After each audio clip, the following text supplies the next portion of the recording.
Today I want to talk about 5 things that the narcissist hates that normal people love. But more importantly, I want to focus on what you can do if you find yourself in a relationship with somebody that's like this.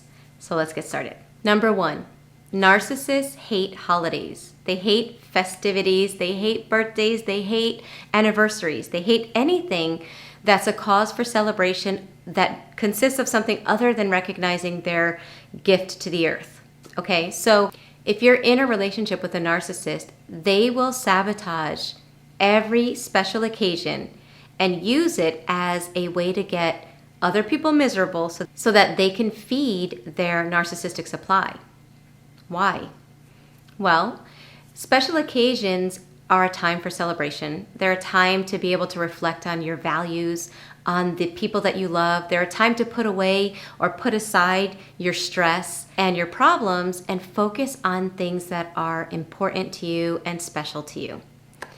That's a problem for the narcissist because they are the only thing special in their eyes, and this creates in the narcissist pathological jealousy. They're jealous that other people can have genuine happiness without faking it. They're jealous that other people can enjoy the company of others without thinking of how they can manipulate and get something out of somebody. They're jealous that people know how to have fun. They only pretend. So what can you do if you're in this situation? The first thing is to recognize that that is how they are. If every year you're hoping for a different kind of anniversary or a different kind of special occasion, that this year things are going to be different, especially if months prior to this, the narcissist begins to act as if things are going to be different, you're setting yourself up to be hurt. They know what you want and they are fully capable of giving you what you need. Their power, their narcissistic supply comes in denying you that and watching you suffer. So in order to enjoy what is special to you, you have to let go of hoping that the other person is going to be what you would like them to be. They're not going to enjoy it, ever. So letting go of that will help you to focus on your enjoyment. Something else you can do is look for ways to enjoy that don't include them or don't involve needing them in any way. For example, I knew one family that for their anniversary, this woman picked up very quickly that for some reason, no matter how hard she tried, no anniversary ever turned out like a special occasion. It was always a nightmare. So what she began to do was celebrate what came to be a family tradition for them, and it was known as their family day. Instead of celebrating an anniversary of the couple, she created a celebration in which every family member got each other gifts, and they celebrated their family. Now, of course, the gifts were her helping the children get gifts for everyone, including each other, and her buying gifts for everyone. They never included the narcissist getting gifts for anybody, and that was okay. By not expecting him to do that, that kept her stress down and her focused on having fun. So find ways to be able to make a special occasion. Maybe it's not the way you would have liked to have it, but it doesn't mean you have to stamp it out, and it doesn't mean you have to adopt the misery to the occasion that the narcissist is hoping that you do. So look for ways to enjoy what's special to you despite how anyone else feels about it. Number 2, narcissists hate happiness. Anytime you're happy, they will strive to stamp it out. How do narcissists feel about happiness? Think of somebody in New York City that is home and sees a cockroach. The grotesque disgust they see for that cockroach motivates them to grab anything and slam it just to kill it. Well, that's what the narcissist feels when they see you or a family member feeling happy. Now, in my face-to-face coaching, when I explain this to people who are new to learning about narcissistic abuse, and they're telling me and they're asking me, why do you think he or she does this? And they're explaining it, and it's literally just them being happy and the other party doing everything to stamp it out. When I explain that that's their goal, I'm always met with the same face. They're always like, how could that possibly be? How could there be a person whose goal is to stamp out the happiness of their significant other? That's not normal. Exactly. We're not talking about normal people. We're talking about people that are dysfunctional, that are toxic, that have a distorted view of reality and of themselves, and of you, for that matter. Happiness in someone else is a threat to their false image. It's a threat to who they think they are. Because narcissists don't feel happiness. They're not full of joy. They don't radiate genuine excitement. They imitate or mirror those qualities from other people, but it's not genuine, authentic emotions that they're having. They're fabricating them. They're imitating them.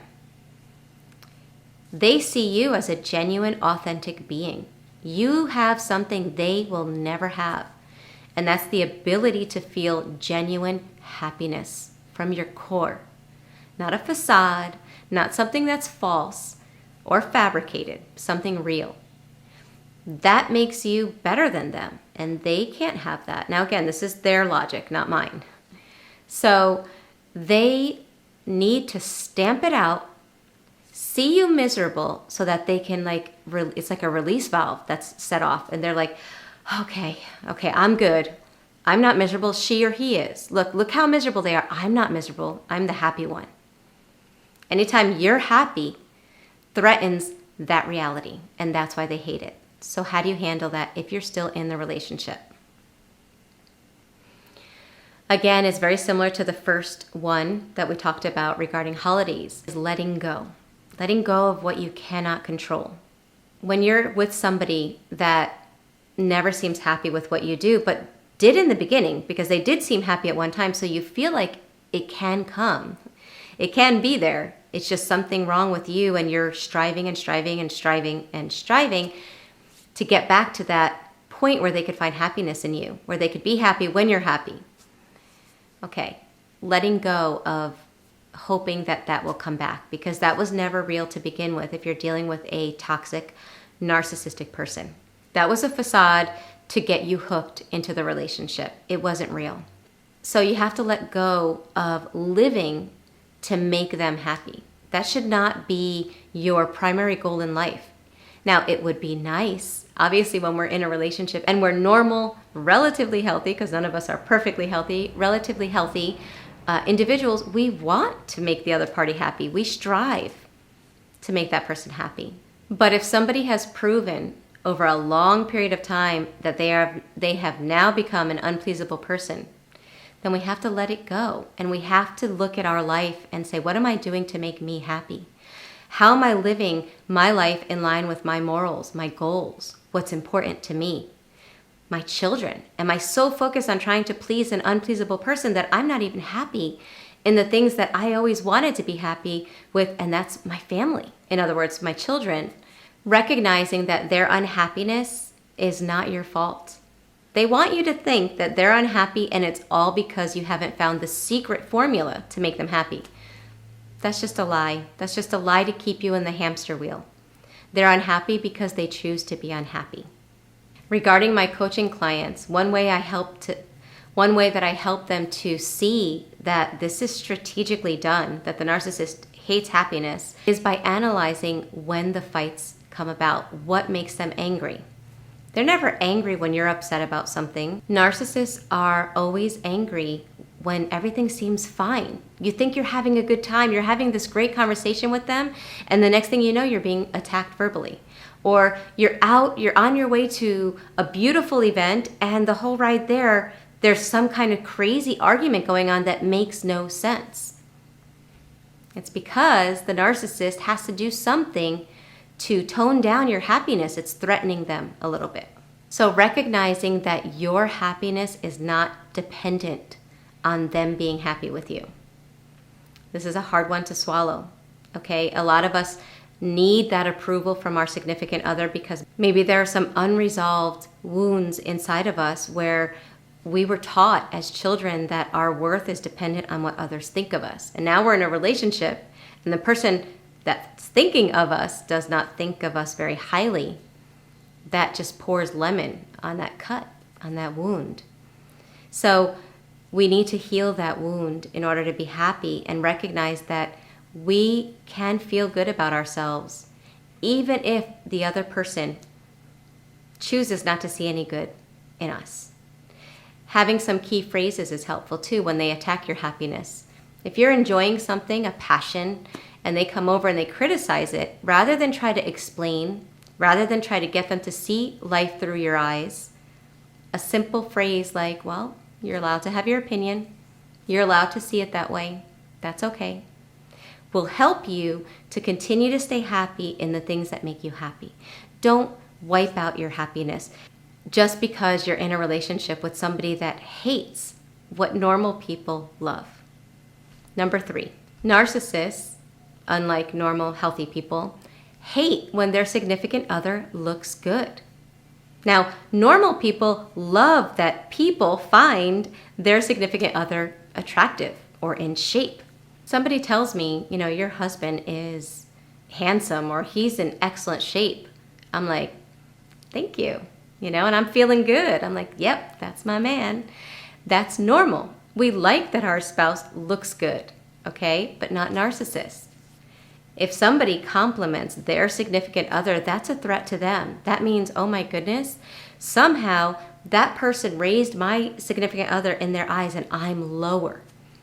Everything's a competition with them. Everything is measured with them. So they hate when their significant other looks good. And that's why they will sabotage things that are important to you. If you love to exercise, they will try to discourage you from it. They will, if you're skinny, they'll tell you you're too skinny and tell you you need to gain weight. When you gain weight, they'll tell you that you're overweight and you're not as attractive as you used to be. If you chase after trying to make them happy, you will soon find that nothing you do, there is no perfect weight, there is no perfect appearance, there is no perfect anything, because they don't want you to look good. They want the focus to be on them. When it comes to your appearance, they will put you in double binds over and over. In my case, when I was in a relationship with somebody that was a narcissist, my hair was really long. I love long hair. I know I cut it recently, but I do love long hair. And that particular person convinced me to cut it really short. So it was at my shoulder length. He brought me back and said it wasn't short enough. The same day he said, no, you guys didn't cut the hair right. It has to be shorter. Cut it even shorter, only to go out when everyone's commenting on my hair and how different I look and whatever. His remark was, and this was literally the day we came home from the haircut, his remark was, I think women look more feminine and attractive with long hair. My point being that they will sabotage how you look because they don't want the focus to be on you. It has to be on them. How do you deal with that? What do you do if you're in a relationship with somebody like that? If you're watching this video, that's a good thing because you're aware of it now. What you have to do once again, and it's kind of like a central theme to this video, but it's basically you have to recognize that you're living for somebody that does not have your best interests at heart. So you have to focus on you. Yes, it's going to feel awkward in the beginning because you've probably been taught that focusing on yourself is selfish. It's not. It's healthy. Okay? So focus a little bit on you and get in touch with what's important to you. Is exercise important? Are you living in accord with things that are important to you? Are you making time for things that are important to you, or have you stopped doing them because somebody else doesn't like them? If that's the case, recognize it and take small steps to get back to the things that are important to you. Otherwise, you're allowing somebody to erase you just because it threatens their false reality. Number 4, something that narcissists hate that normal people love is when their significant other or a family member, a child, anyone, is successful. If they have a measure of success in anything they do, we're proud of them. It feels good to see our family members excel in something or do something well or learn something or overcome something. We're proud of them. Not a narcissist, not unless they could take credit for it. If they can take credit for it, then they'll be happy for you. But if they can't, they will do everything to sabotage what you work hard to accomplish, especially if you're successful at it. Why? Well, once again, your success is a threat to the fact that they are superior, they are above everyone is beneath them and kind of the scum of the earth. So how dare you prove that you can do something that they can't, or you could do something better? They have to squash that once again to maintain the status quo of their being superior. What do? You have to recognize that you cannot trust anything the narcissist says. If they feel that you are empowering yourself and stepping back and taking the steps necessary to protect yourself and whatever you're accomplishing in life, they can switch forms and now be the most accommodating, the most helpful person to help you succeed. Do not trust it. It's like a trap that a hunter puts out, where they dig a hole and they put something on the top so that it looks like solid ground, but the second you step on it, bam, you fall into that hole. Well, the second you trust anything the narcissist suddenly is doing that makes you doubt your conclusions as to who they really are, bam, you fall down that hole, that trap. So don't fall for it again. Recognize that they do sabotage. You know that thing in your gut that's telling you, wow, it feels like he's doing or she is doing it on purpose. No, but it can't be. No, trust your gut. Your gut is usually right. And if that's the case, take steps to protect your business, your relationship with your children, your family, friends, anything that they're trying to sabotage because you're good at, make sure you protect that. Number 5, talking about children, is narcissists hate when your children love you. They hate that your children enjoy being with you. Talk about crazy. Normal people love that their children have a relationship with the other parent. In fact, often it's a blessing because they're with the other parent. You know they're safe and you get some downtime, or you get time to focus on things that you need to focus on. Parenting is like a tag team. You do it together, you work together. The children deserve both parents. Now, narcissists will tell everyone that that's how they view it. But the truth is, the fact that your children want to spend time with you is something that they hate.